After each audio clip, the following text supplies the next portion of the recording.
지난 시간에 이어서 337쪽부터 보도록 하겠습니다.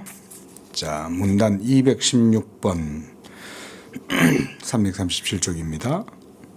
자, 지금까지는 성경이 삼위일체에 대해서 얘기한다는 것을 우리가 지난 시간에는 여러 성경 구절들을 통해서 일단 봤고요. 또 교부들, 또 서양의 신학자들, 또 동방교무들 이런 사람들의 그런 내용들도 간략하게 봤어요. 자,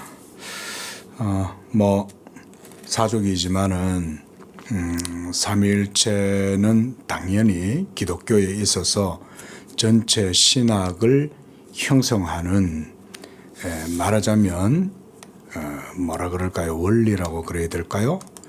그렇게도 말할 수 있고요. 또 본질이라고도 할 수가 있죠. 하나님이 삼위일체시라고 하는 이 사실에서부터 모든 신학적 사실이 거기에서 나옵니다. 그러니까 우리가 삼위일체 하나님, 또 삼위일체론 이렇게 말을 하는데, 이것을 우리가 또 바르게 이해를 하는 것도 중요하겠죠. 자, 한번 읽어보겠습니다. 성경은 그 밑에 줄 구별된 세 주체들, 성부, 성자, 성령, 상호 간의 관계에 대해 알려준다. 성경이 알려준다는 겁니다. 자, 먼저 이제 성부 하나님에 대해서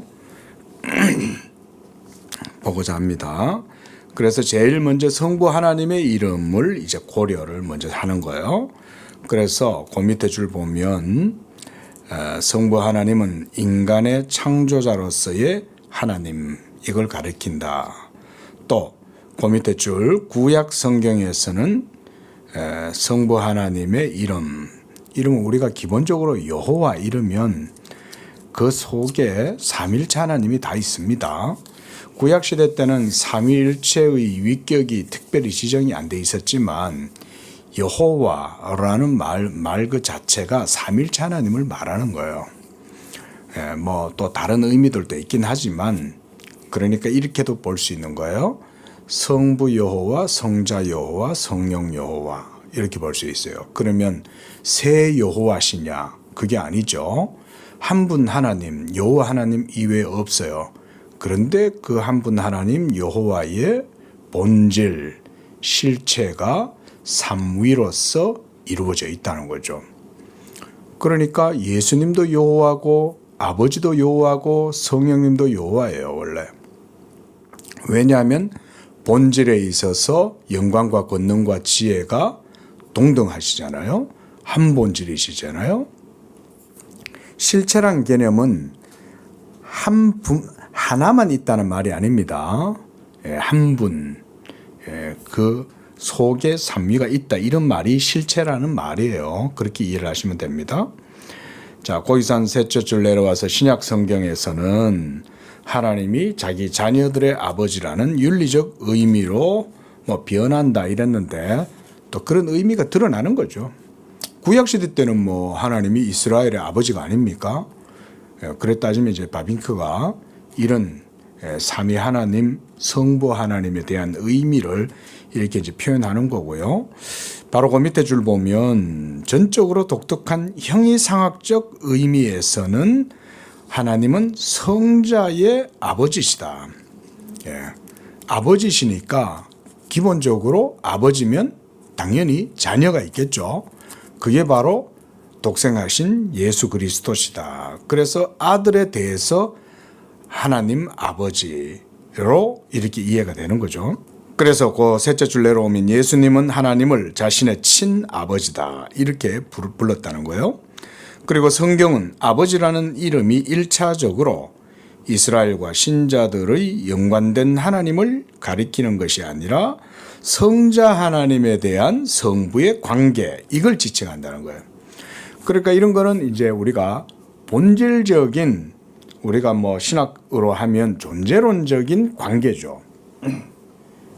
참고적으로요, 우리가 신학 용어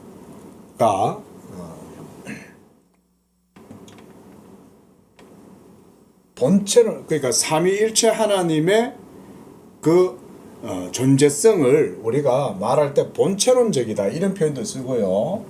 또는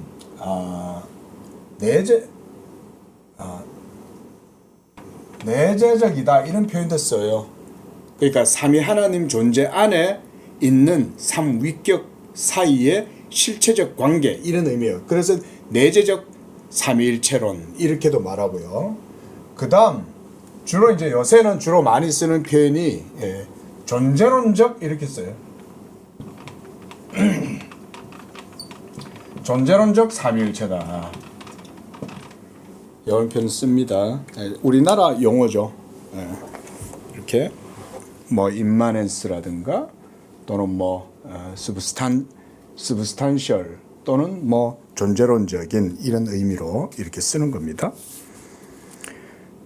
그래서 지금 여기서 지금 방금 얘기한 거는 예수 그리스도는 먼저 성부와 성자 그림을 그리는 것도 사실 온당치 않아요.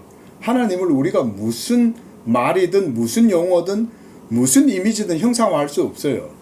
다만 우리 영혼 안에서 하나님이 예수 그리스도를 통해서 계시해 주실 때 그 계시의 빛을 통해서 우리는 삼위 하나님에 대해서 현상, 표상 이렇게 하는 거죠. 그러니까 계시가 없이는 삼위 하나님에 대해서 몰라요. 하지만 계시가 우리 마음에 있으면 우리는 하나님을 삼위일체로 인식을 합니다. 뭐 그런 얘기는 나중에도 이렇게 하게 되고, 그러나 뭐 기본적으로 이제 이렇게들 많이 표현하죠. 보면 뭐 주로 인터넷 같은데 삼위일체 이름이 치면 여러분 검색 한번 해보세요. 그러면 삼위일체에 대한 교부들의 그 설명을 이렇게 이제 그 도표처럼 그림을 딱 그려갖고 뭐 주로 이렇게 그려요. 보니까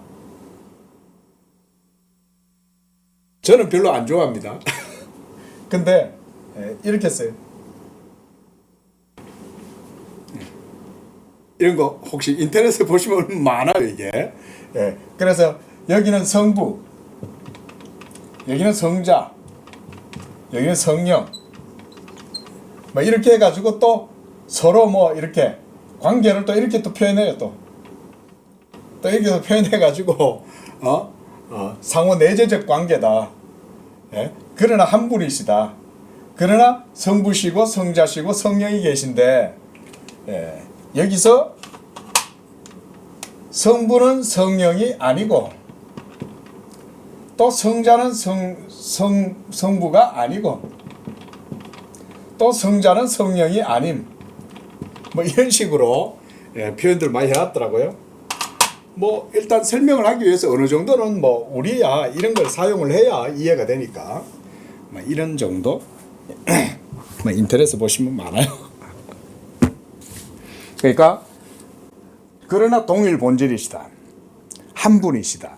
그러나 한 분 안에 세 위격이 있기 때문에 이 위격으로는 상호 구별된다. 구분이 아닙니다. 구분된다. 구별된다.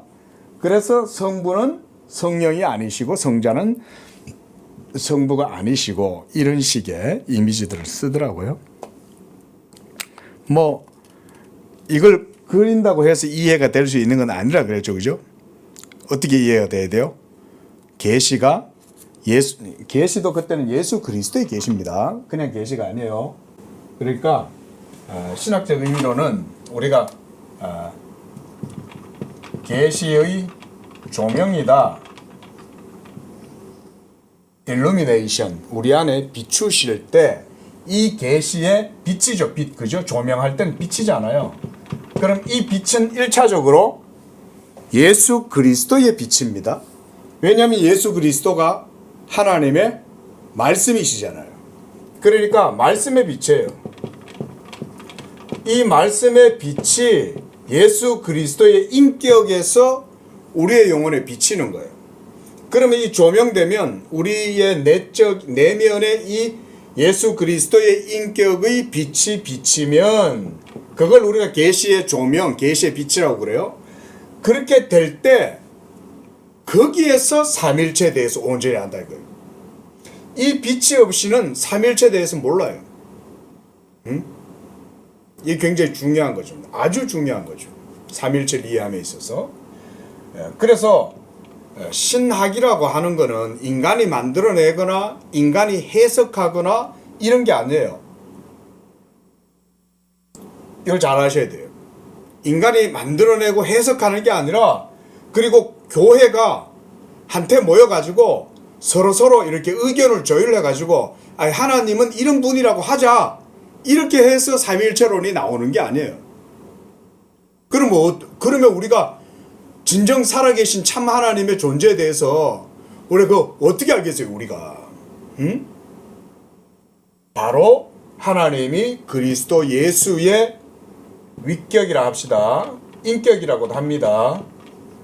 그런데 이 그리스도의 위격에서 계시의 빛을 우리에게 조명하시고 비춰주시는 거예요.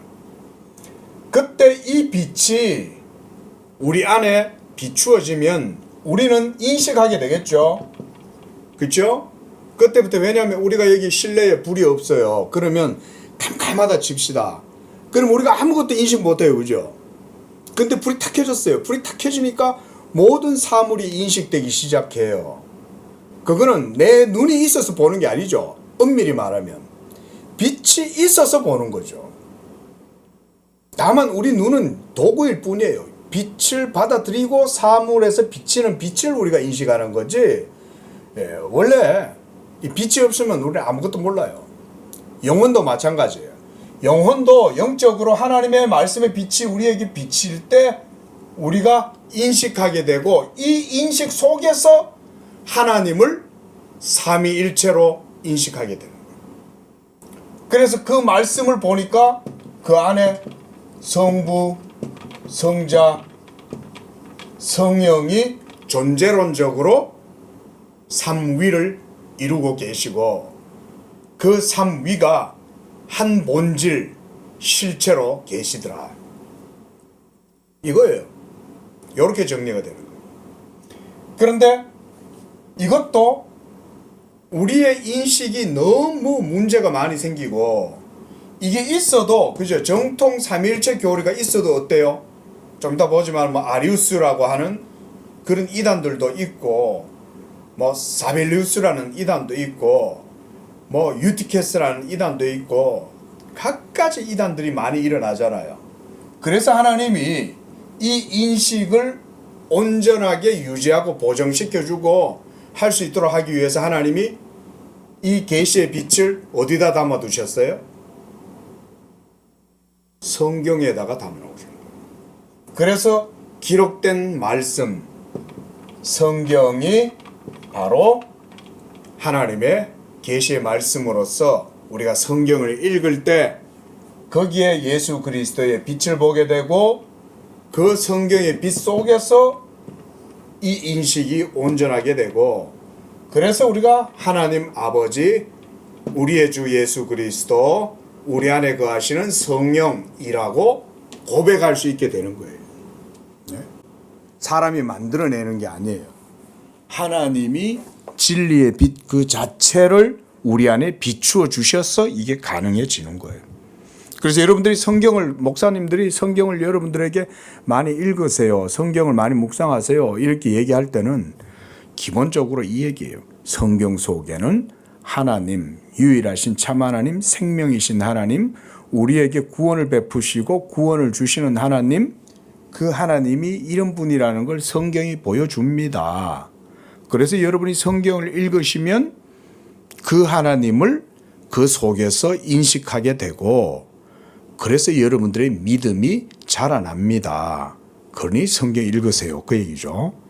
자, 이런 설명들을 미리 좀 하는 게 뒤에 이해하시기가 좋아요. 이런 걸 이해를 이렇게 드러나야 돼요. 자, 그래서 그 밑에 줄 보겠습니다.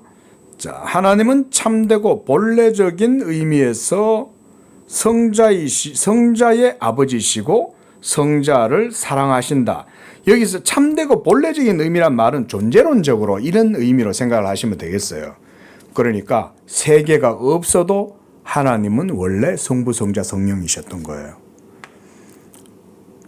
영원 전에, 세상이 있기도 전에 하나님이 계셨다면 그 하나님은 성부, 성자, 성령 한 분 하나님 안에 삼위가 본래적으로 있었다 이 말인 거예요. 여기서는 번역을 이제 본래적인 이렇게 해놨잖아요. 그 밑에 줄도 이 사랑, 여기서 사랑이란 이렇게도 표현하면 돼요. 자, 이게 뭐 그림을 그려서 하나님께는 죄송하지만 우리는 이렇게밖에 이해를 하기 어려워요. 그죠? 예. 우리는 다이어그램 같은 게 없으면 이해를 잘 못하잖아요. 그러면 자, 하나님의 여기 한 본질이라 칩시다. 한 분 하나님 할 때 우리가 우누스 이렇게 말해요. 한 분 하나님.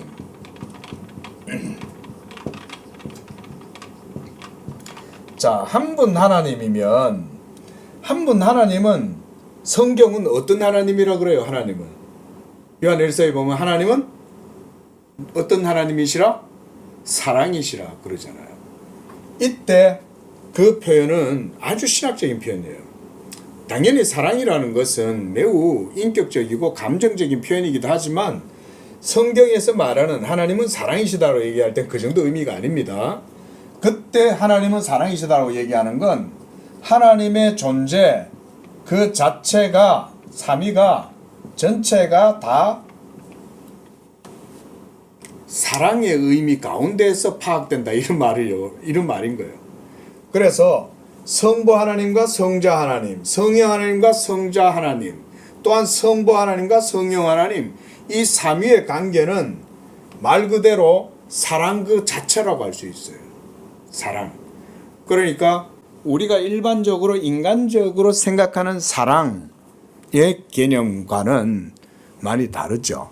우리가 생각하는 건 인간적인 개념이지만 하나님이 아버지가 아들을 사랑하심에 아들이 아버지를 사랑하심에라고 할 때는 그 사랑은 존재론적이고 본체론적이고 내재적인 그런 표현이죠. 여기서 이제 고로 사랑 이런 표현들은 여러분들 그렇게 인식을 하시면 돼요. 이건 신학자들의 표현이에요. 예.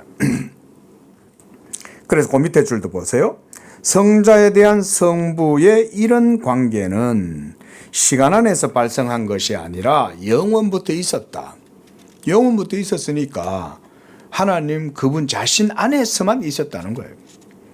자, 넘어가고요. 그 밑에 두 번째 줄 내려와서 성자에 대한 부성, 아버지 되심은 성부의 특별한 위격적 속성이다. 위격적 속성이죠. 그러니까 아버지 되심 이렇게 보시면 되겠죠. 그렇죠? 그래서 성부 되심, 아들 되심,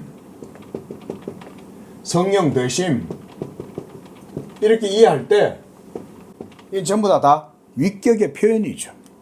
그러면 그 위격이란 말은 우리가 만들거나 해석해서 그런 게 생겨난 게 아니라 존재론적으로 원래 그러신 거예요. 그러나 세 분의 되심이 있는 게 아니죠.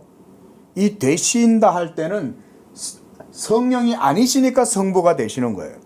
또 성자가 아니시기 때문에 성부 아버지가 되시는 거예요. 이런 의미에서 지금 표현하는 거고요. 자, 그래서 오로지 성부만이 스스로 존재하며 존재 질서에 있어 첫 번째 존재 질서라 그랬습니다. 그래서 삼일째 하나님 안에 있는 이 내재적인 관계를 우리가 삼위 하나님의 질서라는 표현도 써요. 질서라는 표현. 왜냐하면 아버지 되심이 있으면 아버지잖아요. 아들이시잖아요. 그리고 아들은 아버지에게서 나셨잖아요. 그런 관계가 이제 이렇게 이해가 되기 때문에 우리가 이런 관계들을 그래서 질서로도 이해를 해요. 질서. 이 다 신학적 표현이에요. 자, 그는 창조와 재창조 모두 아버지시며 만물은 그로 말미암아 생겨났다. 자, 338쪽입니다. 구약과 신약에서 첫 번째 자리를 차지하시는 분은 성부시다. 당연히 이런 이제 신학적인 모든 원리라든가 질서에서 성부 하나님을 우리가 그래서 첫째로 한다 하지만 그렇다고 해서 아들이 신적인 본질이나 속성에서 아버지와 다른 건 아니에요. 동일해요. 자, 쭉 내려와서 고문단 밑에서 두 번째 줄. 심지어 그리스도는 그를 자기 아버지라고 부를 뿐만 아니라 자신의 하나님이다 라고도 부르시죠. 예를 들어서 나의 하나님 어찌하여 나를 버리셨나이까 라고도 예수님은 아버지를 그렇게 표현하고 또 내 아버지라고도 표현하죠. 그리고 스스로를 예수님 자신을 하나님의 그리스도다라고도 표현하는 거죠. 예수님 자신을. 자, 그다음 보면 아리우스파 이렇게 해놨습니다.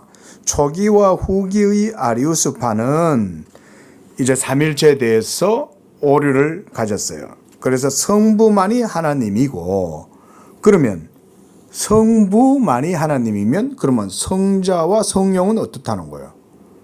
본질적으로 하나님은 아니시다라고 보는 거예요. 그러면 그들은 뭐냐?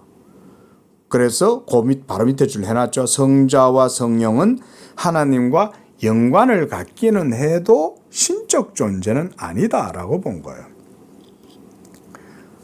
그 뭐 여러 가지 또 거기서 또 거기에 따른 또 이해들이 있겠죠, 그렇죠? 그래서 한 7째 줄 이렇게 내려오시면 더 나아가 이 모든 구절들은 한편으로 성부 그리고 다른 한편으로 성자와 성령을 서로 대립시키지 않고 유일한 하나님인 성부를 이방인의 신들과 대립시킨다. 자, 이렇게 함으로써 거기서 또 한 7째 줄 내려와 보세요. 그러므로 마지막으로 오로지 성부만이 지혜롭고 선하다고 불리고 이는 그가 소유한 모든 것을 소유하는 신성의 원천인 반면 성자와 성령은 교통을 통해 동일한 존재와 동일한 속성을 지닌다고 본 거다. 그러니까 원리적으로 본질은 아버지만이 본질이에요. 그리고 성자와 성령은 성부 하나님의 신적인 어떤 연관관계 속에서 여기서 보면 소유하고 교통을 통해서 이렇게 하죠. 교통. 이 교통이 어떤 걸까요? 어쨌건 간에 어떤 교통이 있었고 그걸 통해서 동일한 존재와 동일한 속성을 지니도록 이렇게 했다는 거예요. 그래서 하나님이라는 명칭이 성부에게 주어지는 것은 그가 신적 경륜에서 첫 번째라는 것을 가리킨다. 자, 이렇게 해서 그 다음 339쪽에 보면 이렇게 하면 어떻게 되냐. 둘째 줄 보면 모든 사람이 동일한 본성을 가졌을지라도 사회적 지위와 영예에 있어서는 서로 차이가 나는 것 같다. 이런 식으로 이해를 했다는 겁니다. 자, 그러나 우리는 성자가 성경에서 지닌 명칭을 통해 하나님의 내재적인 관계들을 알게 된다 그랬습니다. 좀 전에 말씀드렸듯이 성경이 없이는 우리가 삼위일체에 대해서 온전하게 알 수가 없습니다. 그렇죠? 빛이 비춘다 할지라도 그것을 정확하게 이해하기가 어려워요. 예를 들어서 우리가 구약시대 때도 보면 아브라함에게 나타나신 여호와, 그 아브라함에게 나타났는데 아브라함이 삼위일체 하나님으로 인식을 했을까? 좀 깊이 있게 좀 생각을 해볼 필요가 있습니다. 그러나 인식은 했을 거예요. 왜냐하면 그에게 나타나신 하나님은 우리가 신학적으로 하면 제2위이신 예수 그리스도 여호와, 제2위이신 여호와가 나타났다 그랬잖아요. 그랬으면 기본적으로 제2위이신 그 말씀의 인격을 통해서 아브라함도 하나님을 삼위일체론적으로 이해를 했을 거예요. 하지만 그때는 성경이 없잖아요. 그리고 하나님의 위격에 관한 지시, 명칭이 아직 그때까지는 없었겠죠. 그렇죠? 다만 아브라함은 여호와, 하나님, 나의 주여 뭐 이런 정도로 표현을 하지 하나님을 성부, 성자, 성령 이런 식으로는 이해하지 못하는 거죠. 표현하지를 못하는 거죠. 자, 그래서 이 명칭들은 그 수요가 아주 많고 주로 그리스도의 역사적 출현과 관계되기에 그리스도의 역사적 출현, 이게 뭘까요? 성육신이죠. 그죠? 성육신 하셨기 때문에 거기에서부터 이제 삼일체를 바르게 인식하게 되어졌다. 요거는 제가 지난주에도 계속 하면서 여러분들께 강조를 드린 거예요. 바빙크가 삼일체론을 제시하고 전개하면서 먼저 말씀을 먼저 언급했던 사실 우리가 기억하시죠? 왜 바빙크는 삼위일체를 그냥 설명하지 못하고 말씀부터 언급해야 했냐? 이게 신학 방법인 거예요. 말하자면. 말씀이 없이는 삼위일체를 알 수 없기 때문에 그런 거예요. 그런데 그 말씀이 바로 예수 그리스도시죠. 이 예수 그리스도의 말씀의 위격에서 빛이 비추일 때라야 우리가 하나님을 성부, 성자, 성령으로 인식하게 된다. 그래서 여기서도 역사적 출현이란 성육신을 얘기하는 거예요. 태초부터 계셨던 말씀이 있었죠. 이 말씀이 아브라함에게도 임했고 이삭에게도 임하고 야곱에게도 임하고 모세에게도 임하고 모든 구약의 선진들에게 이 말씀이 임했어요. 여호와의 말씀이 내게 임하시니라. 선지자들도 말씀의 임재를 경험했어요. 그런 말씀의 임재를 경험하면 그때 비로소 하나님을 참되게 삼위일체로 인식하게 되는 거예요. 그건 오늘날도 마찬가지겠죠. 하지만 그때와 오늘날 우리의 시대의 다른 점은 뭡니까? 그때는 성육신 하시기 이전이고 지금 우리는 성육신 하신 그리스도의 이후 시대잖아요. 우리가 지금 하나님을 인식하는 방법, 신약 성도들이 하나님을 인식하는 방법은 경륜상으로 보면, 섭리상으로 보면 복음을 통해서 인식하죠. 그 복음의 영광, 제가 지난주에 복음의 영광에 대해서 말씀드렸잖아요. 여러분, 복음의 영광 그러면 바로 예수 그리스도의 그 인격에서 비치는 그 영광이에요. 우리는 예수 그리스도의 성육신하신 영광을 복음이 증거되고 선포되어질 때 거기에서 성령이 우리 안에서 그리스도의 인격의 빛을 비추어 주는 거예요. 네. 이렇게 이해하시면 돼요. 그래서 오늘날 우리는 예수님을 눈으로 손으로 직접 피부로 만지지 촉감으로 만지질 못한다 할지라도 복음의 말씀을 들을 때에 성육신하신 그리스도의 그 영광을 우리 안에 성령이 조명해 주신다. 그리고 그 그리스도로 말미암아 하나님을 성부, 성자, 성령으로 구별한다. 인식한다. 이런 얘기예요. 여기 이해 안 되면 방금 이 부분은 다시 들어보세요. 예, 거의 정확하게 제가 지금 표현한 거예요.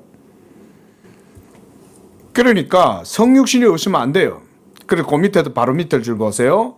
자, 그의 성육신 이전에 그리고 성육신과 상관없이 그에게 속한 이름들이 있었어요. 구약시대 때. 첫째, 로고스라는 명칭이 고려된다. 이 로고스라는 명칭은 그 밑에 줄에 이성, 이야기, 말씀, 네. 뭐 여기서 이야기다 이렇게 번역을 하셨는데 그 옆에 세르모 이렇게 돼 있죠. 이제 담화 뭐 약간 좀 한자로 표현해 보면 담화 이렇게도 얘기가 됩니다. 그리고 담화란 말은 뭐냐면 조금 역동적인 표현이에요. 움직인다는 표현이에요. 우리가 책은 이 속에 언어로 기록되어 있죠. 그러면 문자, 레터, 스크립트로 지어져 있다라고 하는 건 좀 고정적이죠. 의미가 그렇죠? 근데 담화는 어때요? 서로 말하는 거죠. 대화하는 거죠. 그런 의미에서 세르모라는 표현은 이제 조금 더 하나님의 말씀의 역동적 의미에서 말씀의 역동성을 세르모로 표현해요. 우리가 세르모가 원래 썰몬이 세르모에서 나온 말이에요. 그러면 제가 목사가 말씀을 증거하잖아요. 그럼 그게 일종의 담화죠. 설교가. 그러면 목회자가 증거하는 설교, 복음이 증거되고 선포되어질 때 그것이 역동적으로 의미를 가지는 거죠. 그런 의미에서 여기서 세르모를 이야기다 이렇게 놨어요. 또 거기 보면 말씀, 이 로고스를 이렇게도 표현한다는 거예요. 로고스는 라치오로, 세르모로, 베르붐으로 이렇게 번역이 되고, 다시 말씀을 내적인 말씀과 외적인 말씀으로도 이해했다. 그래서 그 명칭의 출발점은 의심의 여지 없이 처음 창조는 하나님의 말씀으로 이루어졌잖아요. 또 재창조도 말씀으로 이루어지죠. 근데 이 재창조는 특별히 어떤 말씀이에요?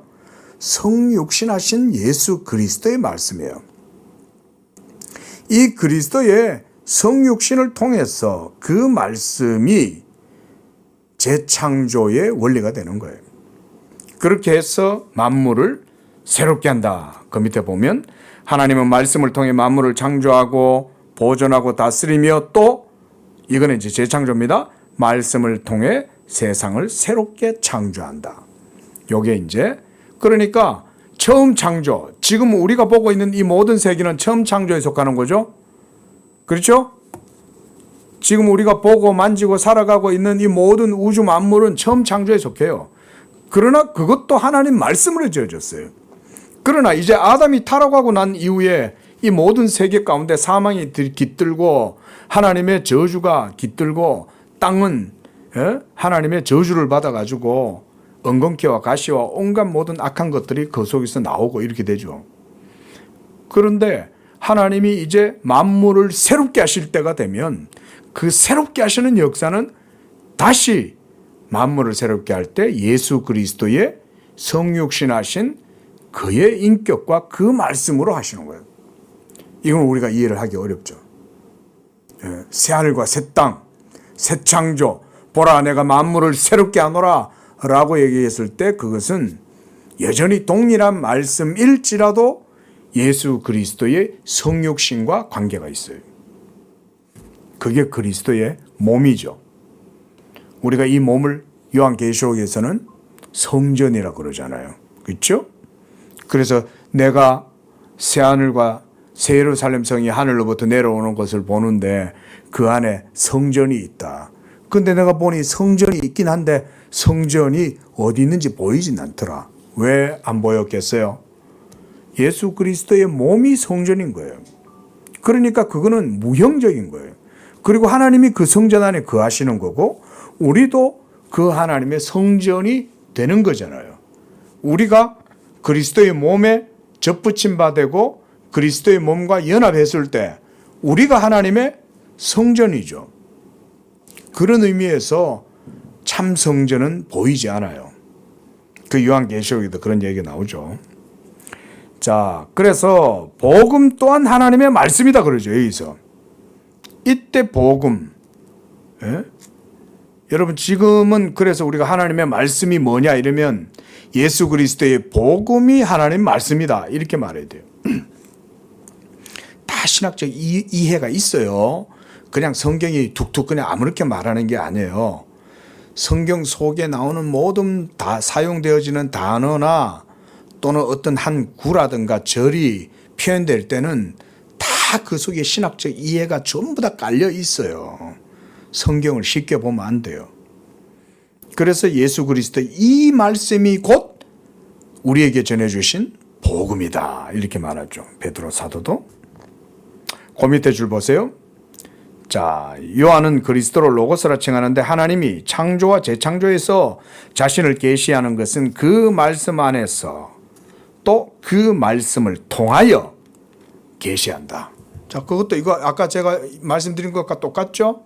그렇죠? 우리가 하나님을 인식할 때도 그 말씀의 빛을 통해서 그 말씀의 빛에 의해서 이 말씀 안에서 우리가 하나님을 삼위일체로 존재론적으로 본체론적으로 내재적으로 인식하는 거예요. 지금 바빙크가 삼위일체를 얘기하면서 왜 로고스 말씀에 대해서 계속 얘기하냐? 이제 우리가 이해를 해야 되겠죠? 자, 좀 넘어가고요. 그 밑에 뭐 아리우스에 대한 또 이해나 논리가 있는데, 자, 그냥 넘어가겠습니다. 자, 340쪽입니다. 자, 두 번째 문단. 신약 성경은 이것을 훨씬 초월한다. 말씀드렸듯 우리가 여러분 항상 기억하셔야 되겠죠. 자, 이 구약과 신약의 경륜적인 차이, 이 경륜상의 차이예요. 구약 시대 때는 성육신 이전이죠. 여기는 이전이고 이때는 이후예요. 요거를 기억하셔야 돼요.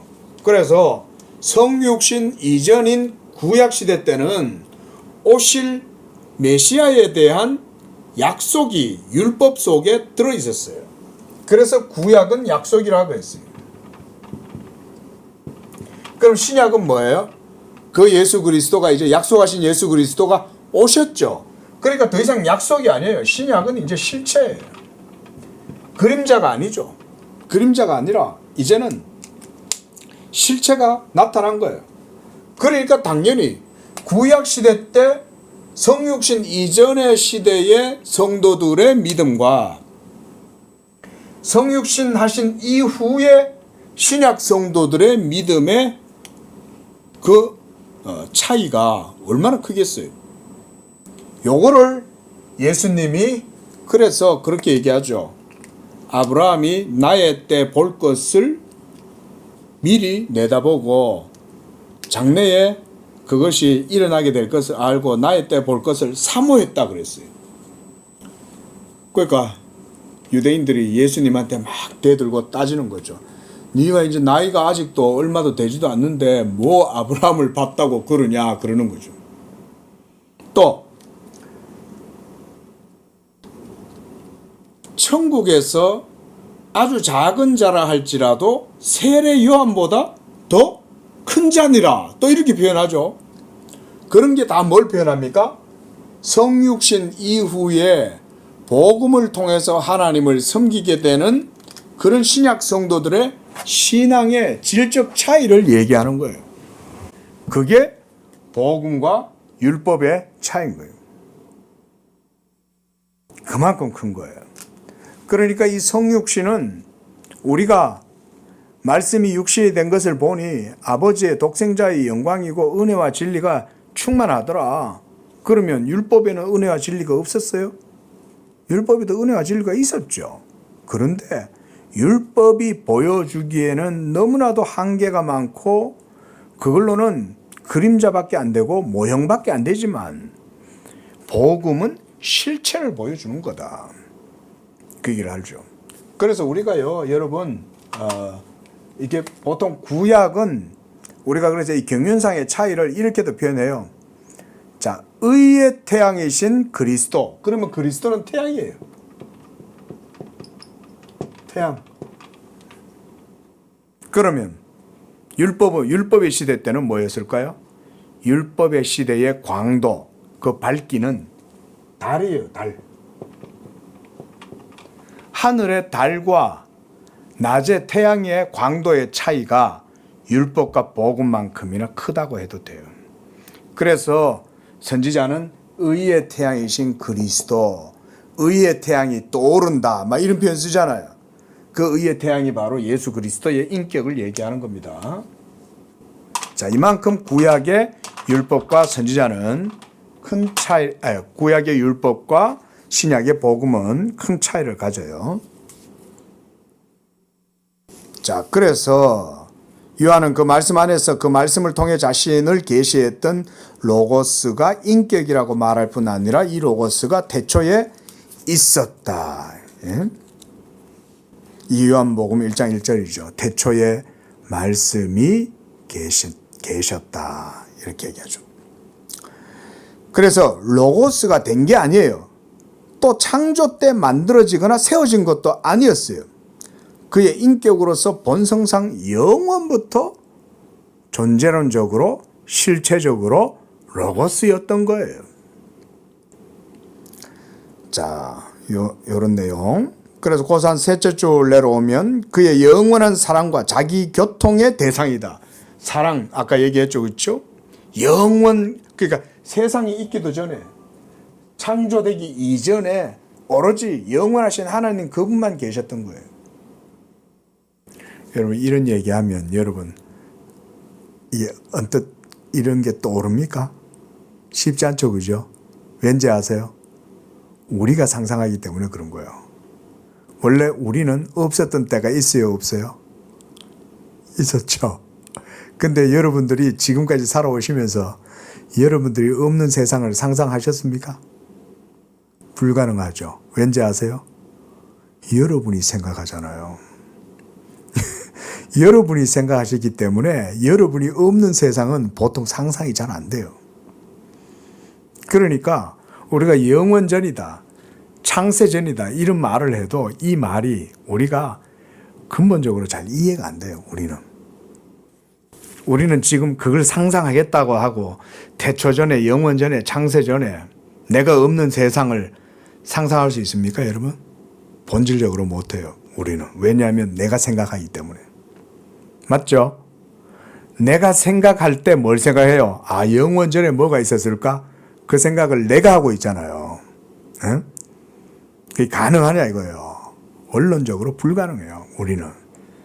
내가 생각하는 게 그 영원전이 사실상은 아니에요, 여러분. 그냥 영원전이라고 스스로 그냥 그렇게 정의하고 생각할 뿐인 거지 실제로는 불가능해요. 우리는 꿈도 뭐 인셉션이라는 영화 같은 것도 있잖아요, 보면. 꿈을 조작해가지고 꿈 속에 들어가가지고 어떤 일을 하고 뭐 이런 식의 SF 영화. 근데 여러분 꿈 속에도 시간이 흘러가죠. 예? 우리가 인식하는 건 혈류가 시냅시스가 자극을 일으켜가지고, 그죠? 이 뇌에서 시냅시스를 통해서 전극이 자극을 받아가지고 그게 딱 전달이 될 때 그 전기적 자극이 전달되는 것도 시간이 필요하죠. 네. 물론 눈 깜짝 할 새일 것 같지만 여러분 빛보다 안 빠릅니다. 네. 빛보다 빠르지 않아요. 발끝에서 바늘로 톡 찌르면 뇌에서 아 따가워 이러고 딱 인식하는 그 순간의 시간이 얼마나 될까요? 우리 그걸 순간이라고 얘기해도 그것도 역시 시간이죠. 그러니까 뭔 말이냐면 우리는 영원을 실제적으로는 상상하기가 어려워요. 영원이라는 게 있는지도 몰라요. 왜냐하면 내가 생각하기 때문에. 예, 불가능합니다. 뭐 아무리 별의별 무슨 철학적 표현과 의미를 다 해도 제 말이 틀리지 않을 거예요. 무슨 뭐 실존주의니 무슨 뭐 관념이니 형이상학이니 아무리 갖다 붙여보세요. 되나? 안 돼요. 우리는 언어를 못 벗어나요. 우리는 시간을 못 벗어나요. 우리는 이 물질의 한계, 이 육체 피지컬한 육체적 한계를 못 벗어나요. 우리는 생각도 시간이 필요한 거예요. 예. 그러니까 사실상 여러분들이 이런 글들을 보실 때는 좀 그런 생각을 가끔씩 깨트리려고 노력하셔야 돼요. 우리 영혼을 어떻게 생각해요? 아, 이게 영혼이구나 라고 얘기하면 벌써, 그래서 유명한 노자의 그 표현이 있잖아요. 저는 개인적으로는 노자를 좋아하거든요. 동양 철학자 중에 제가 볼 땐 노자가 가장 뛰어나다고 생각해요. 근데 노자가 도덕경 제일 첫째 뭔 얘기부터 합니까? 도는 사람이 인식하거나 지각하거나 접촉할 수 없다는 거예요. 그래서 이렇게 말이죠. 도가도 비상도, 명가명 비상명. 뭔 말이냐면 도를 도라고 하면 그것은 도가 아니다. 예? 이름을 이름이라고 하면 그것은 더 이상 이름이 아니다. 우리가 지금 뭔 얘기해요? 지금 우리는 지금 도 얘기하죠. 도가 뭐예요? 하나님 자신이 도죠. 우리가 물론 제가 이제 노자적으로 얘기하면 하나님 자신이 그래 따지면 도잖아. 예수님이 나는 길이다 할 때 그건 우리나라 한자 말로 도잖아요. 예? 나는 길이다. 예? 근데 하나님이 도 그 자체시죠. 근데 그 하나님을 우리가 지금 이렇게 지금 알 수 있다고 지금 떠들고 있는 거죠. 근데 여러분 어때요? 이게 지금 참말이에요, 거짓말이에요? 이게 이 노자의 표현으로 하면 도가 더 비상도인데 그럼 이건 참말이에요, 거짓말이에요? 하지만 우리는 이것을 참이라고 말하죠. 왜 참입니까 이게? 바로 계시가 있기 때문에 우리가 인식하고 이해하고 표상하는 것은 참이다라고 말하는 거죠. 이게 신학과 철학이 다른 거예요. 철학을 아무리 정교하게 표현해도 결국 그런 식으로밖에 표현 못해요. 도는 도라고 말하면 이미 말하는 그 자체로 그건 도가 아니야. 이런 식이 되지만 그러나 참 신학은 그렇지 않아요. 하나님은 우리에게 자신을 알려주실 수 있어요. 그리고 알려주실 때에는 이런 삼위일체의 존재 안에서 특별히 말씀의 위격 안에서 우리에게 자신을 말씀을 통해서 말씀 안에서 우리에게 자기를 알려주셔요. 그리고 그렇게 알 때 그 알은 참된 알인 거예요. 이게 중요한 거예요. 그래서 신학은 사변이 없어요. 이런 게 철학과 신학의 완전히 근본적으로 다른 점이에요. 근본적으로 달라요. 그래서 철학과 신학을 같은 노선에 놓고 이해하겠다 이런 식으로 시작한 거 전부 다 가짜예요. 여러분 그렇게 생각하시면 돼요. 누가 뭐라 그래도 그건 말도 안 돼요. 오직 하나님이 자기의 사랑하시는 자들에게 자기 자신을 나타내 보여주실 때에 말씀을 통해서 나타내 보여주시는 거예요.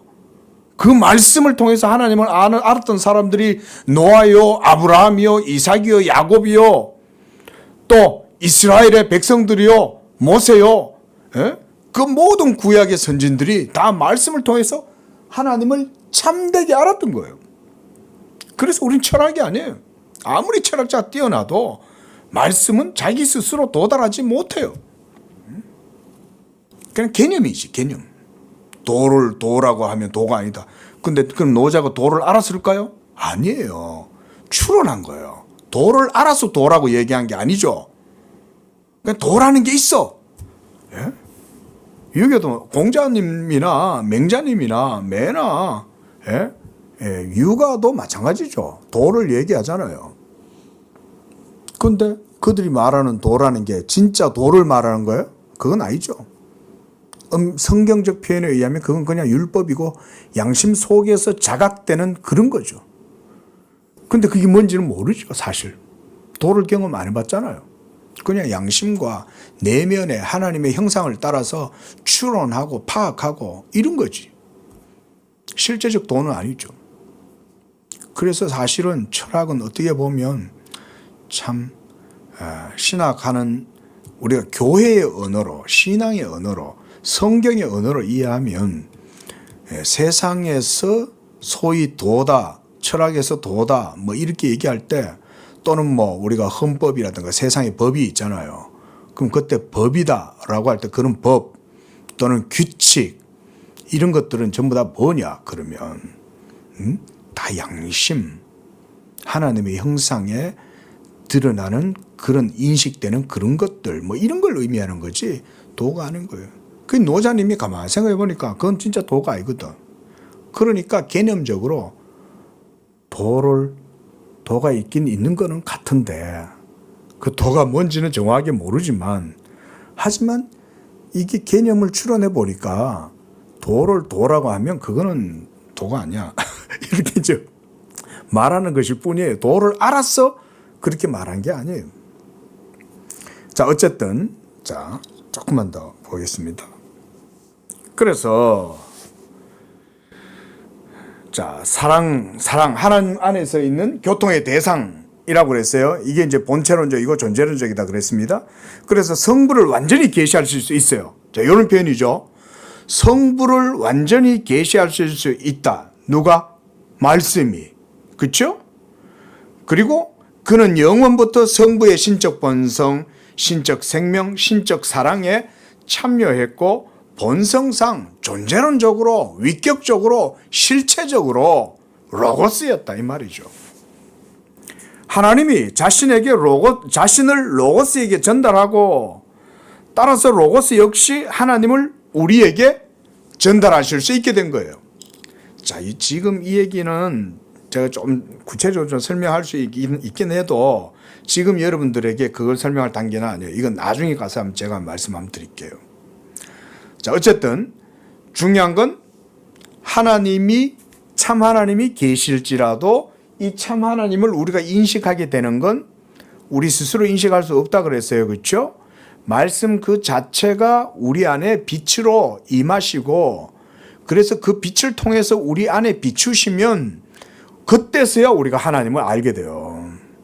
그러면 그때는 도라고 말하면 돼요. 이런 면에서는 이제 노자님은 아무리 뛰어나도 그건 안 되는 거예요. 복음을 그래서 아무 데나 발견할 수가 없는 거예요. 그런 게 있을 거라고 상상은 하죠. 예? 상상은 하는데 그걸 실제적으로 맛보거나 누릴 수는 없는 거죠. 하지만 우리는 어때요? 그렇지 않죠? 하나님이 있다는 사실을 상상하는 게 아니잖아요. 예수 그리스도를 통해서 빛을 통해서 우리는 하나님을 인식하는데 그 인식은 참된 것이다. 그래서 참지식이다. 예? 그렇게 말을 하는 거예요. 그래서 그 로고스는 하나님의 절대적 계시다 그랬어요. 그래서 왜냐하면 하나님이 영원부터 자신의 모든 충만함으로 로고스에게 자신을 전달하셨기 때문이다. 이 전달했다는 표현은 좀 신학적인 표현입니다. 제가 지금은 이거 설명 안 하겠습니다. 지금 이것까지 설명하면 너무 깊어요. 기본적인 내용만 이해해도 돼요. 자, 오늘 마무리를 해보면서 오늘 중요한 내용 이거죠. 바로 삼위일체 하나님이 참이시라도 그 하나님이 영원 전부터 지금도 영원히 계시지만 우리가 그 하나님을 참되게 알려면 중보자 예수 그리스도가 있어야 된다는 거예요.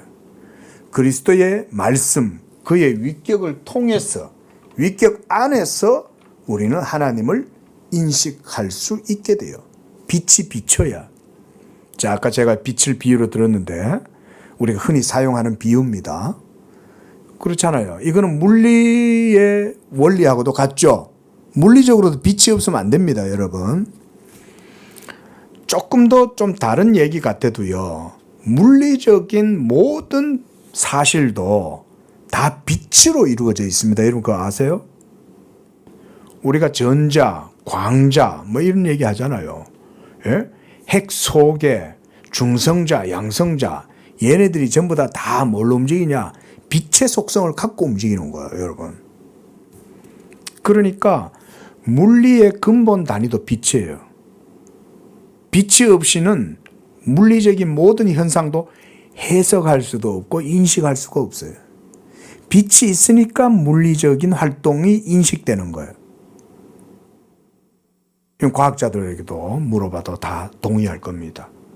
빛이 만물의 근본 원리예요. 본질이에요. 물질에 있어서도 그래요. 물질적인 것도. 그래서 저는 개인적으로는 우리나라 개혁 신학이 좀 깊이 있게 성장하면 이 말씀의 신학이 발전한다는 의미가 있는 거예요. 신학이 발전한다는 건 말씀을 구체적이고 역사적으로 그것을 규명한다 이런 의미예요. 말씀이 규명되고 바르게 해명되면 참 지식이 형성돼요. 이런 걸 역사적 계시라고 그래요. 그러면 이게 형성돼 보세요. 그럼 어떻게 되는지 아세요? 그러면 그 지식의 빛이 일반 계시의 영역에 종사하는 과학, 의학, 생명공학, 사회학 모든 영역에까지 인사이트를 줍니다. 바라기는 하나님의 계시의 빛이 교회의 복음 선포와 하나님의 말씀의 바른 증거를 통해서 세워지면 여러분 17세기가 천재의 세기였던 것처럼 말씀의 빛을 통해서 그 시대가 조명을 얻어요. 그러면요, 말씀의 바른 정의, 개념이 세워져요. 그러면요, 그 빛 때문에 많은 사람들이 하나님의 혜택을 입어요. 그러니까 화이트헤드라고 하는 이 영국의 수학자고 철학자죠. 그분이 16세기, 17세기를 천재의 세기라 그랬는데, 여러분 놀랍게도 그때 개혁신학이 가장 역사 속에 가장 탁월하게 빛을 드러냈던 때예요. 하나님의 계시의 빛이 유럽에 쫙 임하니까 놀랍게도 그 세상이 복을 받는 거예요. 저는 그렇게 해석해요. 말씀에 따라서. 말씀이 역사적 사실이잖아요. 놀랍게도 동양에도 그렇게 하면서 한글이 만들어지고 동양에도 놀라운 문화의 발전이 일어났죠. 오늘날 한글이 얼마나 대단합니까? 저는 예전부터도 다 알고 있었어요. 근데 뭐 사람들은 그런 데 관심이 없으니까. 앞으로도 보세요. 이 한글이 엄청나게 그래도 영향을 미칠 겁니다. 자, 뭐 좀 논의 이야기이긴 하지만 말씀의 빛이 그만큼 대단한 거라는 거예요. 그래서 저는 우리 성도들이요, 이런 걸 놓고 기도를 했어요. 하나님의 말씀의 빛이 이 시대에 비치게 하시옵소서. 여러분 이렇게 기도하면 하나님 들으십니다. 그런 걸 기도하는 거예요. 하나님이여, 계시의 예수 그리스도의 얼굴에 있는 하나님을 아는 영광의 빛을 이 시대에 비추어 주소서. 그러면 그리스도의 빛이 새 창조의 빛으로 지금은 비치잖아요. 그 만물을 새롭게 하는 거예요. 하나님이 그 가운데 자기의 역사를 이루어 나가시는 거예요. 자, 어쨌든 우리가 이제 이렇게 말씀, 예수 그리스도의 말씀의 빛, 특별히 이것을 바빙크는 창조도 말씀의 중보자, 창조의 중보자 예수 그리스도를 말씀으로 그렇게 이해를 했고, 또 그 동일한 말씀이 이제는 성육신하셔서 복음의 말씀으로 재창조의 원리가 되고 역사가 된다, 이런 표현도 썼어요. 어쨌든 삼일체 하나님을 구약시대 때 인식하는 것보다 신약시대 때 삼일체를 인식하는 게, 그러니까 훨씬 더 탁월한 거죠. 훨씬 더. 왜냐하면 그때는 오실 메시아의 이 달빛 아래에서 희미하게 세상을 보는 거예요. 예? 요즘이야 뭐 밤에도 다 빛이 많으니까 이렇게 밤에도 밝지만은 과거에는 아니었잖아요. 그럼 달 아래에서 이렇게 구름에 달 가득 가는 낙원에 한양에 그 남도길을 쭉 걸어갈 때 구름빛이 탁 비치면서, 그죠? 구름에 달 가득 간다 이거죠. 그럼 그 참 낭만스러울 수는 있어도 어둡죠. 하지만 낮에는 어때요? 낮에 빛은 곳곳에 다 찾아 들어오죠. 막 지하에도 빛이 막 글로 비잡고 들어오잖아요. 빛이. 얼마나 태양이 대단합니까? 복음이 구약의 율법에 비하면 그만큼 탁월하고 뛰어나다. 특히 참 하나님을 우리가 명확하게 알게 되잖아요. 하나님은 아버지시다. 우리의 주님은 예수시다. 우리 안에 오신 그의 영은 성령이시다. 이런 걸 알 수 있죠. 그래서 신학이 발전한 거예요. 말씀이 없으면 신학도 발전 안 해요. 하지만 초대교회가 되고 국교가 되고 점차 성장하면서 지금까지 모든 이단들을 물리쳐가면서 교회가 정통 신학이 형성됐죠. 정통 삼일체론 교리가 공식이 거의 완성이 됐어요. 더 이상 그 손댈 게 별로 없어요. 예? 그럼 뭐 신학이 발전이 더 이상 없겠네? 그런 게 그 무식한 소리예요. 그런 게 아니에요. 영원히 규명되면 더 이상 발전이 없어요. 그냥 영원 안에 거할 뿐이에요. 그죠? 영원히 뭐가 발전이 있어요? 영원은 항상 그 거기에 그대로 있는 거지. 예? 신학이 발전한다는 개념은 함부로 쓰면 안 돼요. 잘 써야 돼요. 성경을 따라서. 자, 좀 길어졌습니다. 오늘은 여기까지 하겠습니다. 기도하겠습니다. 자비로우신 주 하나님 아버지, 감사와 찬양을 드립니다.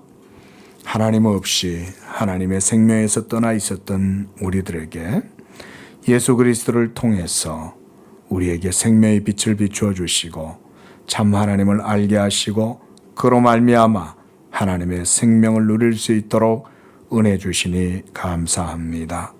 우리가 이 예수 그리스도의 계시의 빛 아래에 성령의 내적 조명을 통하여 하나님을 참되게 알고 그 하나님을 나의 아버지라 나의 주님이라 우리 주의 성령이라 고백하면서 그 하나님과 깊이 교제하고 하나님을 참되게 알므로 구원의 기쁨을 누리게 하시고 그 가운데 참 지식을 통하여 생명의 그런 기쁨을 누리고 영적 자유를 누리며 진리와 함께 동행하는 복된 삶이 되도록 축복하여 주시옵소서. 예수님의 이름으로 감사 기도드립니다. 아멘.